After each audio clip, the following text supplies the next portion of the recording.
سکھائے کلمہ ایمان جو یہودی کو، حجاب رب کا وہ اسرار ہے ردائے بطول، اور بتا رہی ہے زمانوں کو بے نشان لحد، گراں ہے دشمن ایمان پر ولائے بطول۔ اور آخری شعر عرض ہے، اور آپ کی توجہات کی متمنی ہوں،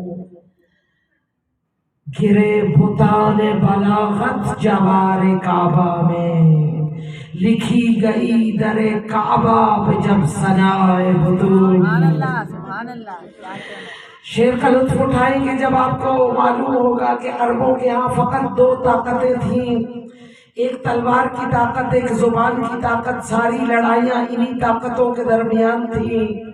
جتنا بڑا طاقتور تلوار زن قبیلہ اتنا بڑا بت تھا اس کا جو کعبہ میں نصب تھا۔ اسی طرح 7 معلقات سبعہ، 7 قصائد جو فصاحت و بلاغت زبان کے بت تھے، وہ کعبہ کی دیواروں پر آویزاں تھے، جنہیں عرب اپنے بلاغتوں کی پرستش میں انہیں مسجود بنا کر سجدہ دیا کرتے تھے۔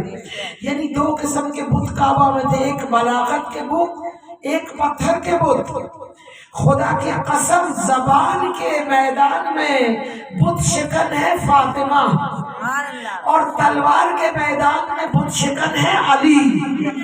گرے بتان بلاغت جوار کعبہ میں، اور خدا نے جب کوثر کی سورہ کوثر، زہرا کو کوثر میں سمو کر اس غیبت الہیہ کو، سر الہیہ کو آقا مصطفیٰ کے سماعت کی زینت بنایا، تو 7 حکم ہوا فقط قرآن میں نہیں، اس کوثر کو لے جاؤ اور کعبہ کی دیوار پہ آویزاں کرو۔